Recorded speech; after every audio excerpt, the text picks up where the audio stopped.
Здравейте, добре дошли. Казвам се Таня Атанасова и правя този лайв специално, за да ви покажа как завършвам една картина.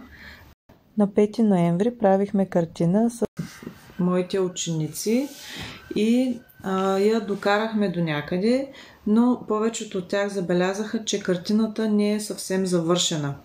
Зад мен виждате едно друго мое произведение на изкуството, което е сложничко, не е точно за ученици. И така, идеята ми е да ви обясня как ще изглежда картината през моите очи сега пред вас. Ще се опитам да я завърша. След малко ще превключа камерата и започвам да рисувам. Подбрала съм си цветове. Ето ги, сега ще ви ги покажа предварително. Така, ето ги цветовете, а ето това е картината. И сега ще наглася тук и започваме работа по нея. На тези от вас, които биха искали да се нарисуват собствена картина, мога да ги поканя да се присъединят към моите живи обучения в ресторант Палацо в Несебър. Ето така изглежда начина, по който сме оставили. Прилича на завършена, но всъщност не е завършена все още. Ето тук смятам, че трябва да се сложи малко светличко. Ще използвам бяло, което се казва не титаниево бяло, което не е разпространеното, ами цинково бяло. То е малко по-прозрачно. И за да мога да си направя слънчевите лъчи. Картината е много добре изсъхнала. И много е добре изсъхнала. И лесно се работи. Няма нищо да ми се размазва. Добре дошли на всички.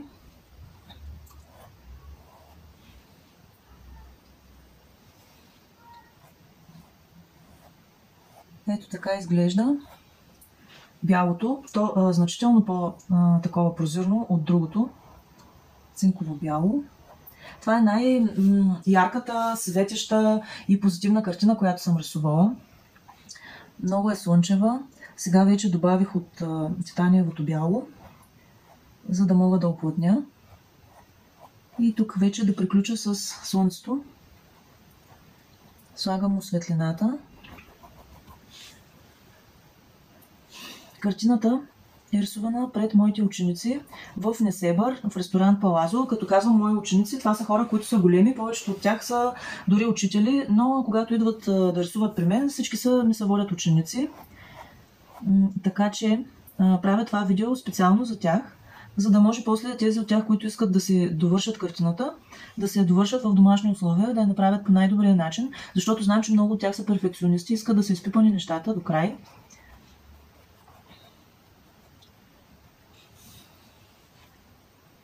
И специално за хората, които искат да се доизпипат нещата, правя това завършване на картината пред всички вас. Разбира се, понякога има още за доработване, но това си е вече субективно решение. Така. Виждате ли ясно? Добре. Сега вече вземам... Значи приключихме по слънцето, защото е достатъчно.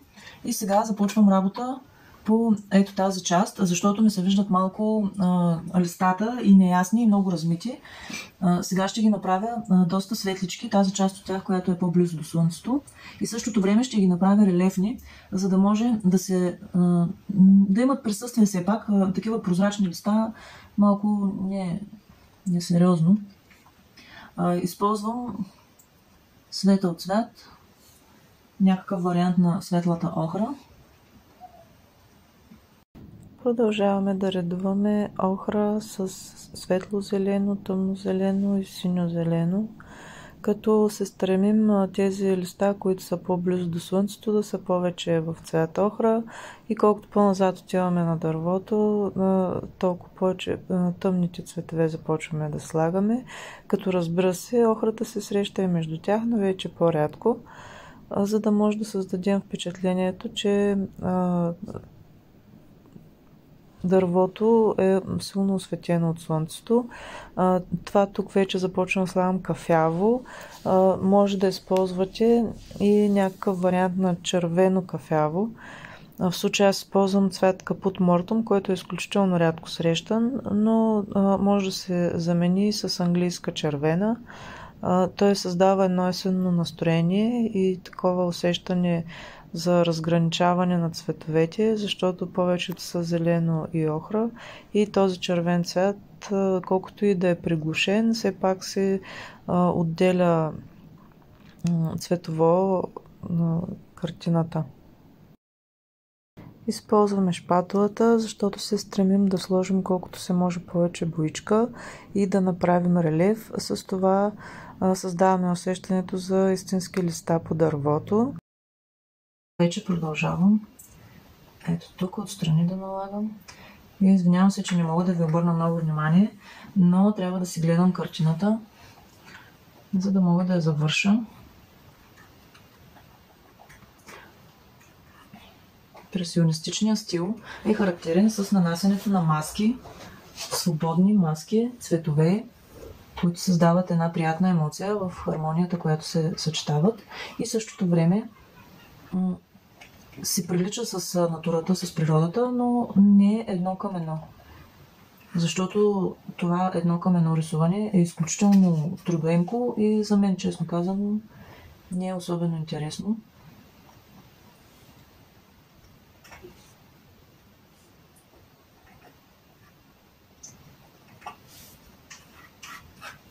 Така.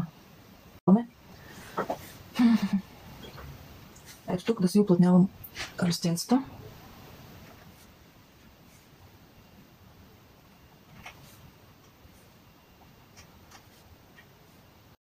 Тук редуваме охра с светло-жълто, нюанси на кафяво-червеното, светло-зелено, тъмно-зелено и малко по-синьо-зелено, за да може да се отличат листенцата. Продължаваме надолу, нанасяме их с шпатулата, максимално релефно. По-скоро ще я поприкрия. И така ще му направя тревичка.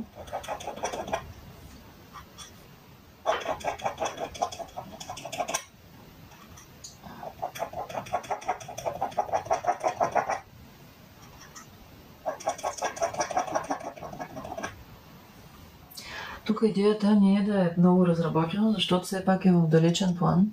Ето това. Това са няколко плана. Последният, е най-далече, затова изглеждат прозирни планините. Там ще си ги оставя такива. По-напред вече обаче започва да се приближава към зрителя, но все пак не е прекалено напред, за да му правя някакви контрасти, кой знае какви. Затова ще използвам това, че отдолу сме сложили жълтичко. И ще сложа нещо като трева. С една мъничка шпатулка работя, както виждате. Маслените бои стоят добре, когато имат релефче. Така че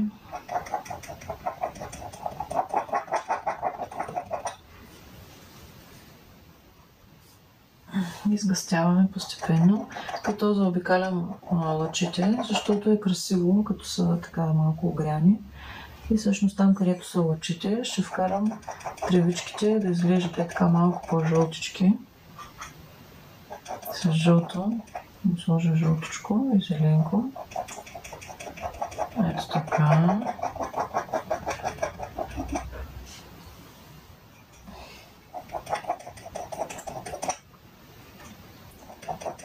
Ето така и всичко, което е размазано, вече не е размазано, а е значително по-ясно.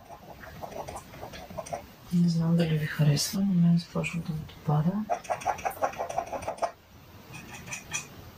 Добавям от зеленкото, от жълтичкото.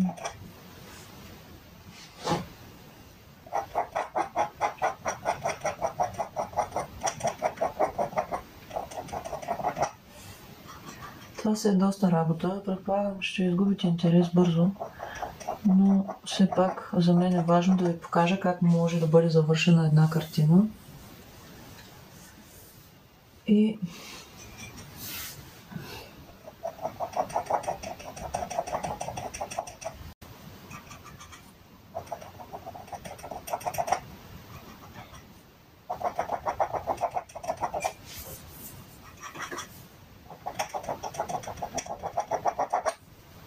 тук ще вкараме контрастно зеленкото, защото това е средата на картината и искаме погледа да бъде тук, да падне в централната част.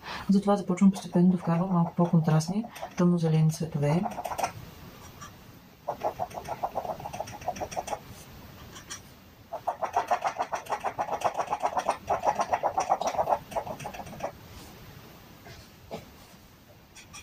Като под контрастни имам предвид и жълти.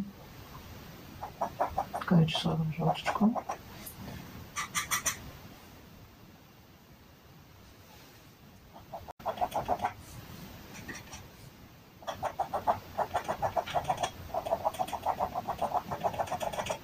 Така.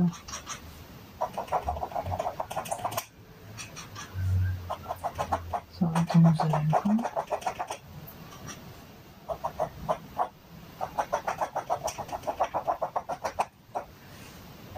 Рисувам само с шпатулата, защото това е завършване на картина. Тук ми трябва релеф, тук ми трябва вече цвят да има, да се усеща, за да може да застане както трябва картината, защото все пак това е маслена, не е акрил.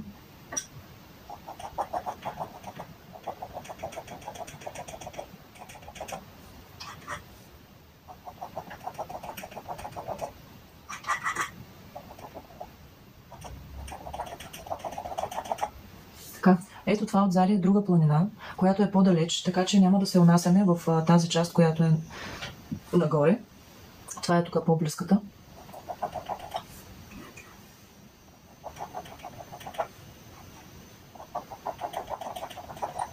Така, добре. Сега вече надолу ми започва реката.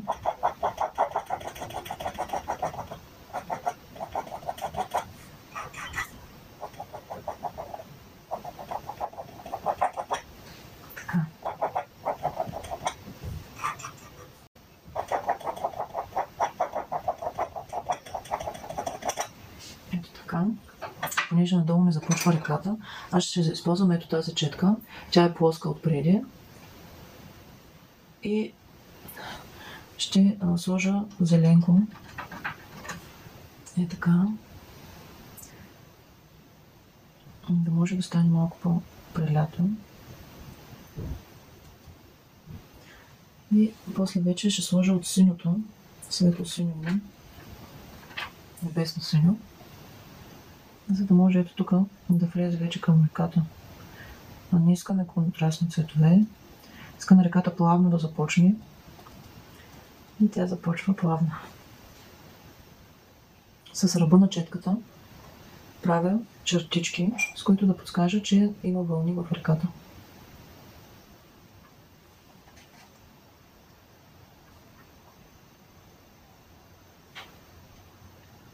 Цветът стана синьо-зелен, но това не е проблем.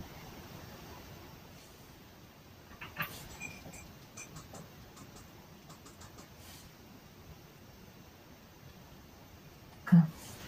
Сега, ето тук ще, понеже когато сме пускали светлините, се е размазало, ще възстановим това размазано с един охра цвет, който е малко по-премерен от този оранжевия. И тъмно-зелено в долната част, за да мога така да се излезе храста. Тъмно-зеленото. Сега отново с охричка слагам охра отгоре, тъмно-зелено отдолу. И едно жълто имаме тук, малко да са застанат очите.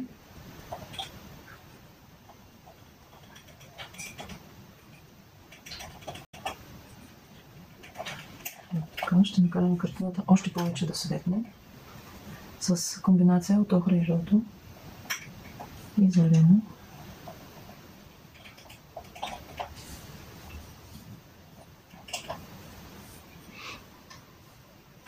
тук вече вкарваме малко тъмносиньо в зеленото, за да може да не стане по-тъмен цвета.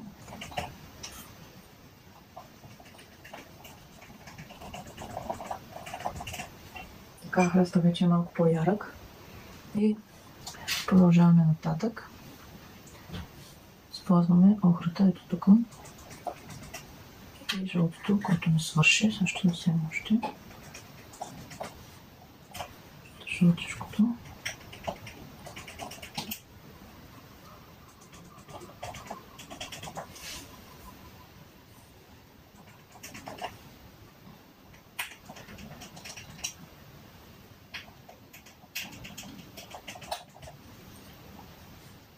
Ето така. Сега грабваме от кафелото и тъмнозеленото.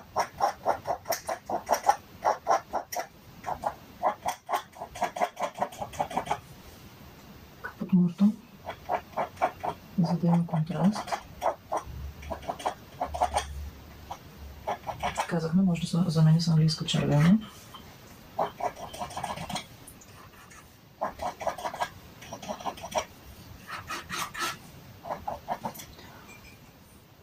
Дали се вижда ясно? Да, вижда се.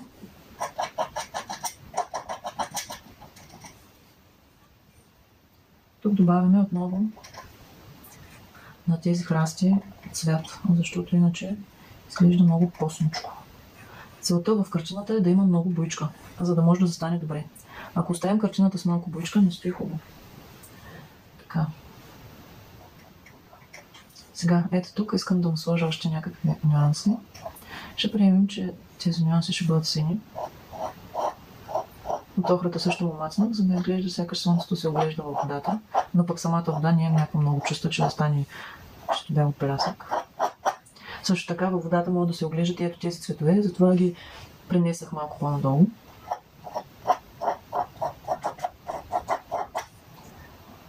Ще смеся и с малко бяло, защото започваме светлата част по водата.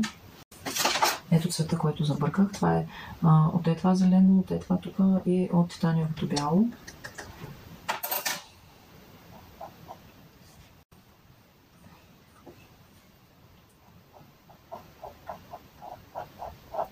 Повтарям си светлината на водата, защото много красиво лъчите се отразяват.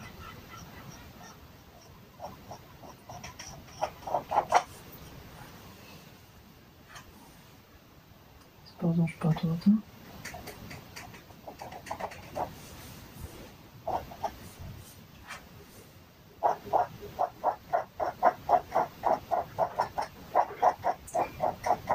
Така.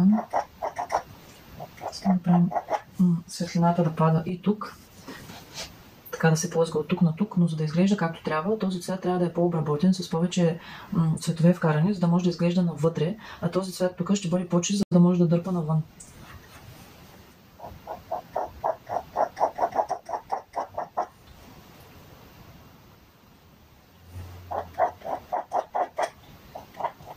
Картината е добре засъхнала предния път, за тези, които току-що влизат, казвам. И това е довършителна част, довършителна работа. Така. Сега... Тук също искам малко така да му сложа да има. Така.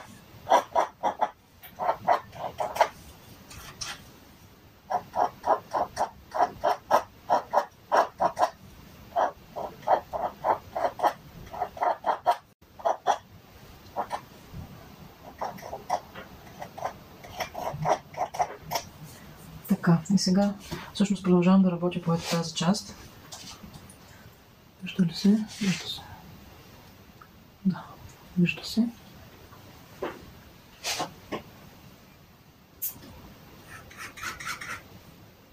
Тук смесвам зелено и синьо, за да мога да получа малко повече контраст в предната част.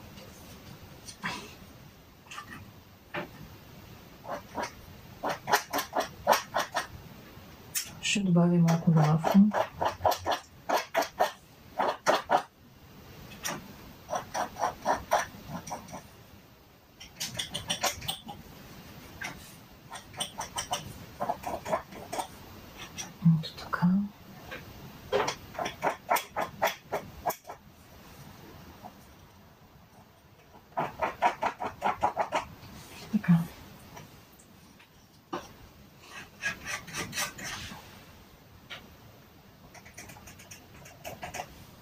Тук продължаваме с светлите към храста.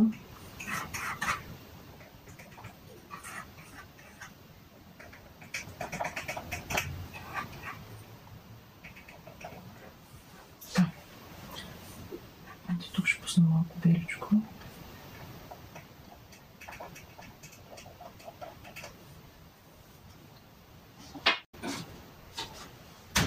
Така, заредих с още булички. Това са цветовете, които използвам. Така, сега продължавам с жълтото. Нанасям го почти навсякъде, за да може картината да грейне. И в същото време това са храсти, те са тревички. Трябва да има зелено, но ако го направя много зелено, няма да свети толкова силно слънцето. А то има впечатление, че свети силно заради жълтите цветове, които са навсякъде.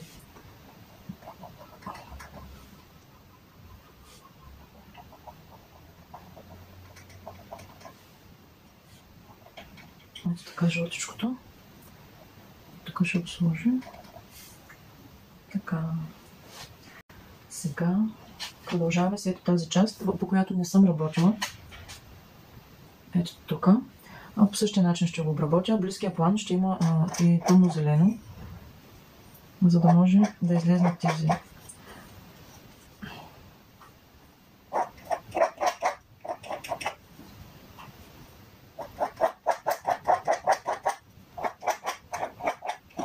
самата шпатула не рисува хубаво, но начинът, по който нанася боята е точно това, от което имаме нужда в този стил импресионизъм, в който аз работя.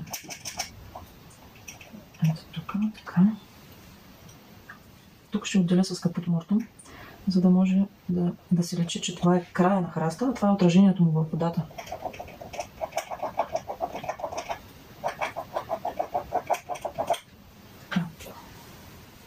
С този храст ще направя същото. Започвам директно с червенеещия нюанс, който ще послужи като отделяне.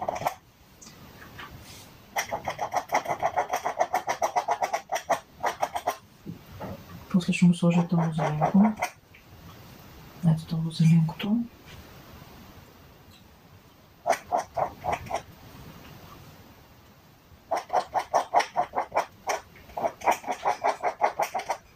Така. И това вече от светло-зелено. Така го наглася. Ето тук ще му сложа същото нещо.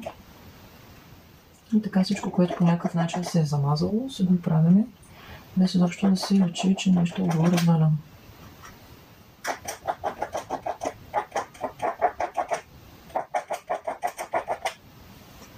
Тук червенеще светло.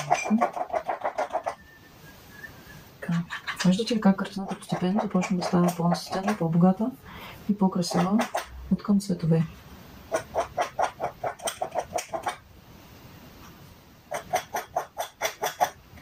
Вкарах един нов цвят, който не сме работили.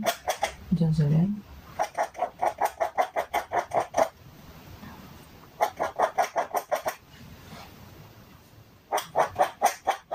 Доста интензивен.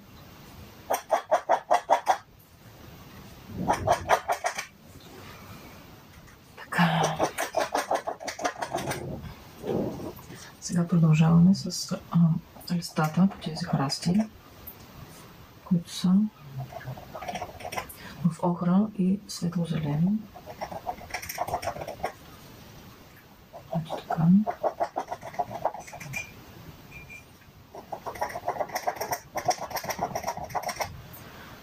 Каня ви, ако желаете да рисувате с мен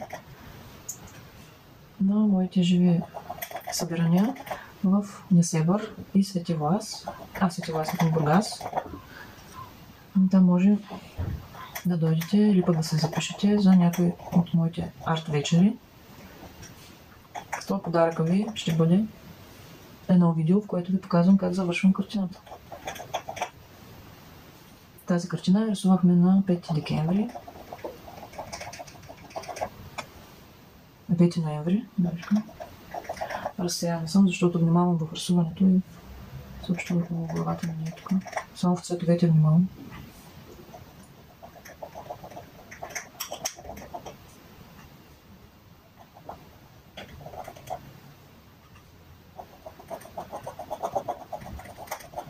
Така вече е по-добре.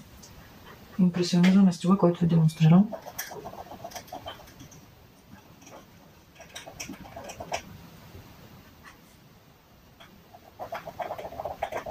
Това е стила на Моне.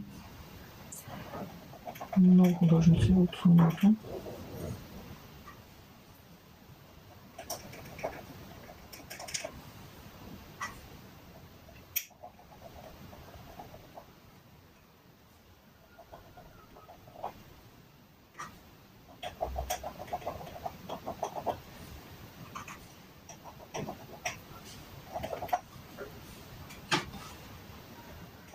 Вкарвам малко синичко, за да може да се разработи цвета.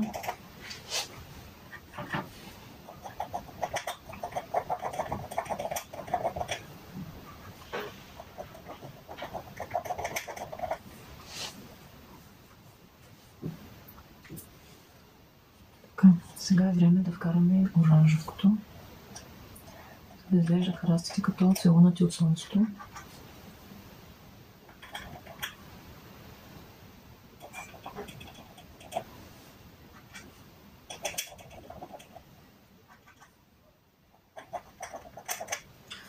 Да се включа телефона.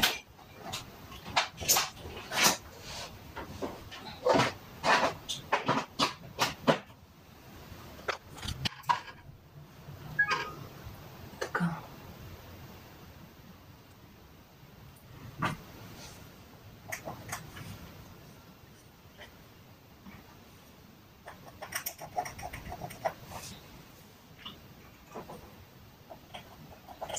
Вкарам малко оранжевко.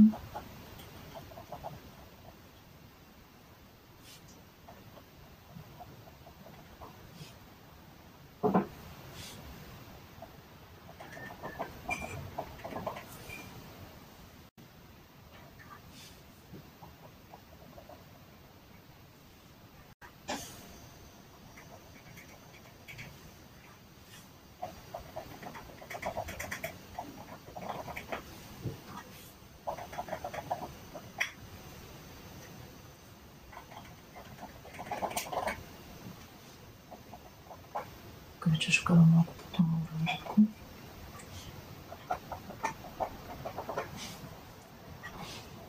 В момента работя само с един цвет и го нанасям навсякъде, където преценя, че има нужда.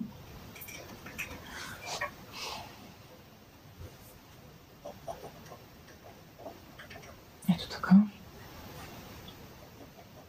Сега вече дървото изглежда наистина есенно.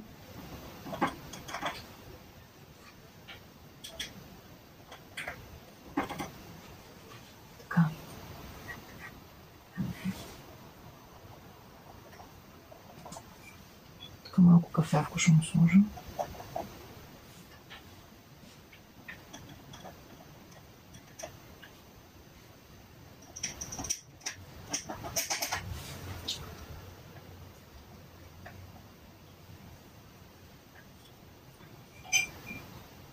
Така.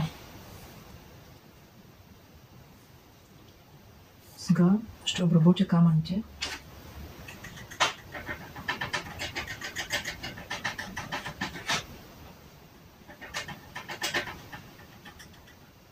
Ето тук.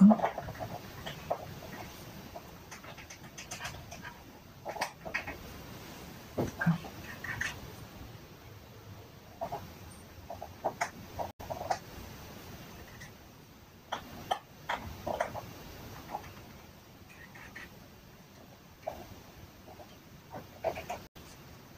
Добре, и вече последно остава бликовете, най-светлите части. Трябва да са наистина бели. Тук.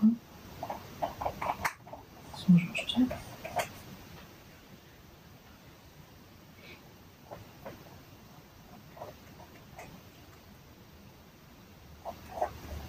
Благодаря ви много, че гледахте.